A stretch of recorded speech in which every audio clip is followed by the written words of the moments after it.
Hi and welcome back. This is, well, the second part of the Ori video walkthrough. In this part we're gonna explore the Sunken Glades, find Sane, whichever, however you pronounce that name. Yeah, these are spirit light containers. You need them as the more you collect of it, spirit light that is, the more abilities you can use.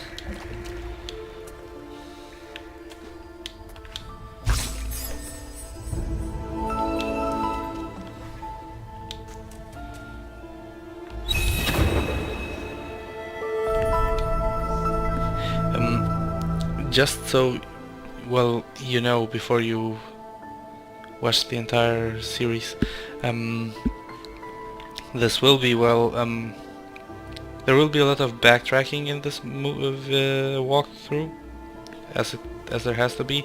Also, I will at points seem stuck on areas because I tend to collect, well, some collectives that collectibles that I am not supposed to get at that point, but I will still do so. And you'll be able to get them as well if you just follow this walkthrough. Otherwise, if you can't do it the way I do it, just do it later on. Once you have all the abilities that are required, collecting everything is fairly easy, so... Okay, now we're supposed to create a soul link.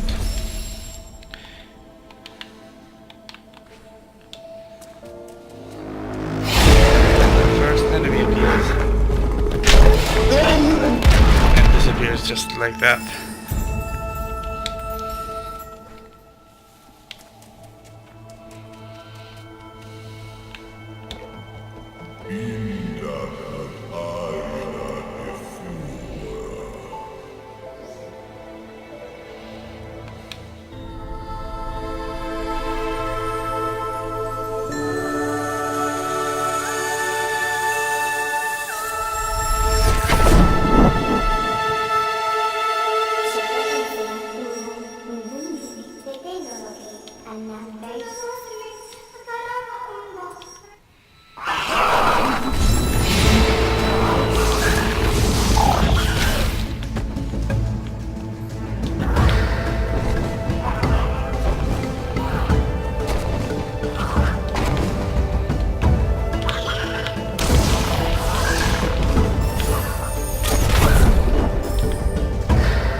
This spirit tree reminds me a lot of the Deku tree from Ocarina of Time, which is still the best game ever. And in general, this is like, well, a Metroidvania game in my eyes. Well, as far as the genre goes.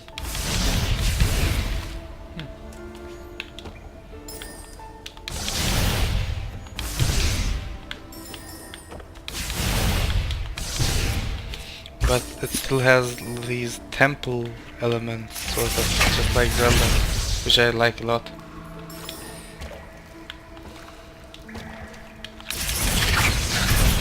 And these enemies I seriously hate. You'll see throughout the game why.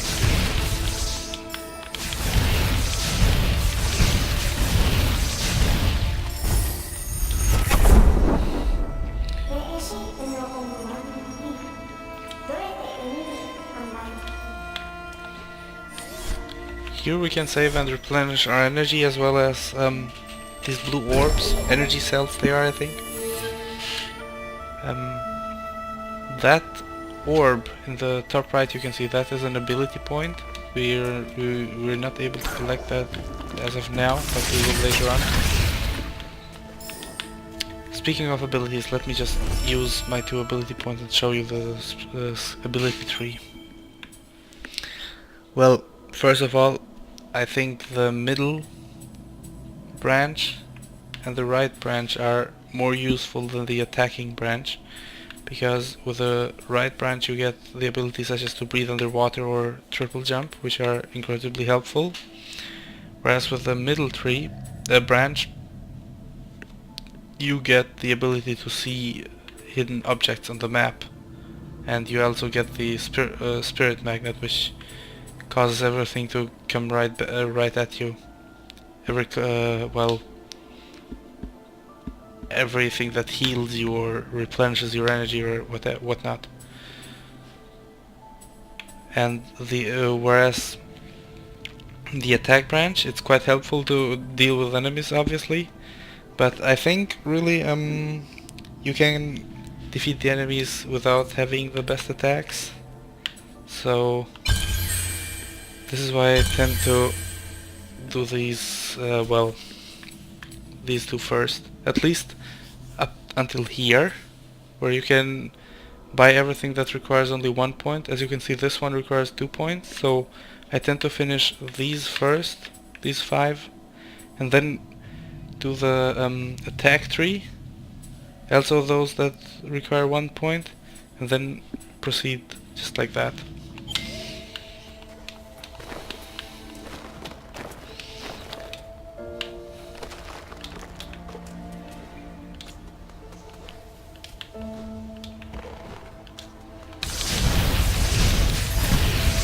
If you press select, you can look at the map. We don't have the wall jump yet, so we're going to get the wall jump now.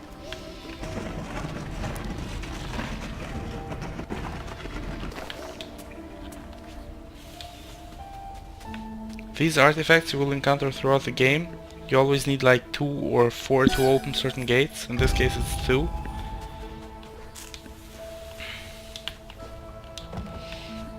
And we have to go here.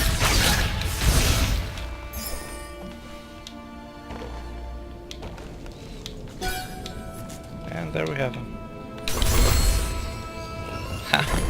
Usually Sign will tell you something about these gates, but I just activated it before she could speak, so I just walk over here to clear it on the map.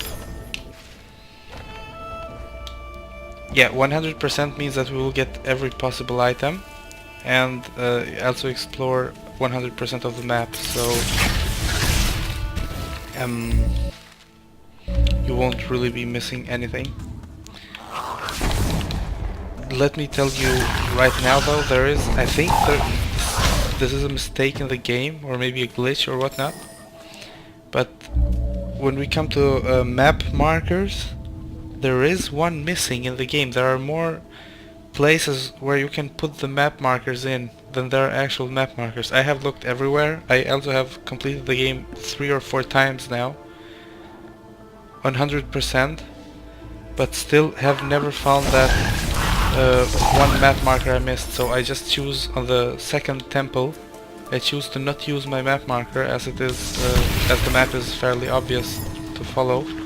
So I choose to keep the map marker for the final temple.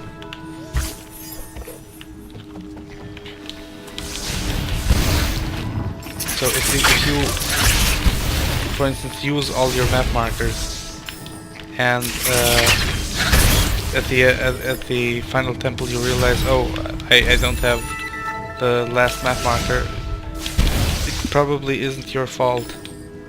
Unless I have really skipped the map marker every single time, which, not to brag or anything, but I think that I did quite a thorough job on looking everywhere.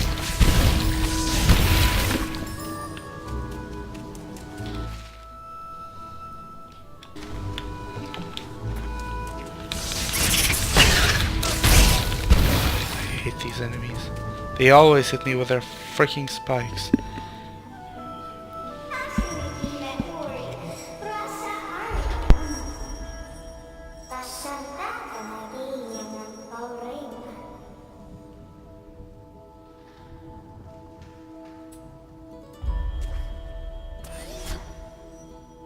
these are the map fragments. Well,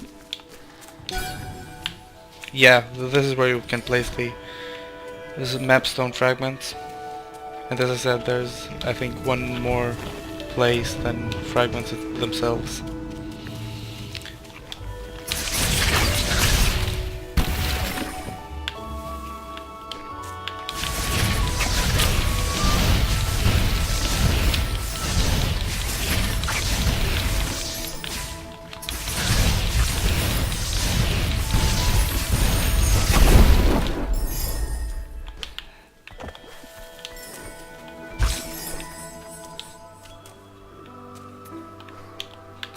You see that up there? We can't get that yet. Actually,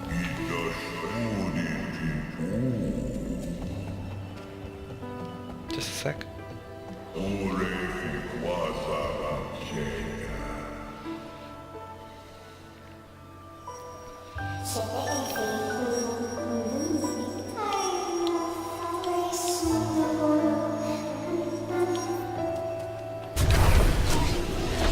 This is our first ability, which is the wall jump.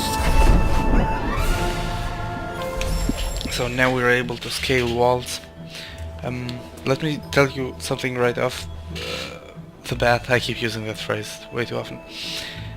If you, for instance, want to climb up a wall, you can either jump at it and then you'll have to repeatedly keep jumping, or if you're prone to it, and just press A and he'll scale like a few meters or feet or whatever you use. And another energy cell. These are quite helpful, as we can later, once we have the ability, use them to, well, replenish our health, also save and attack enemies. That up there, don't worry, this is actually one of the last things that you can collect in the game. You need the final ability to do that, which we don't have as of now, obviously.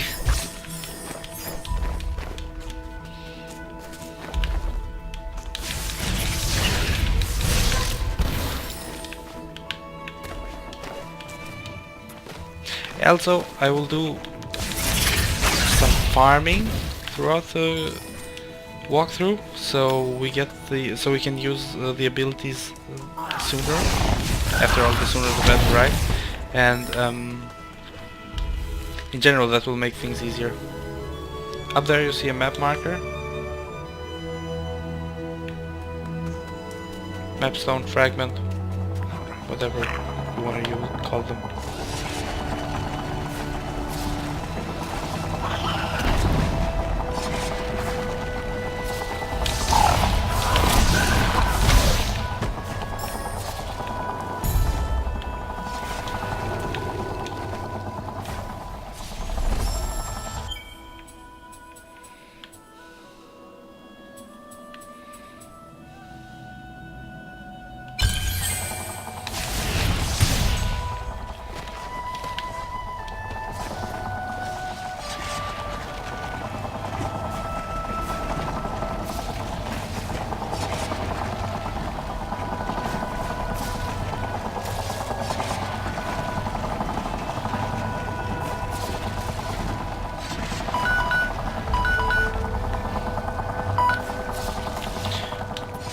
Well, that's the timer for this video. We also, let me just collect this over here. And I'll see you in the next one. Or you'll see me. Bye bye.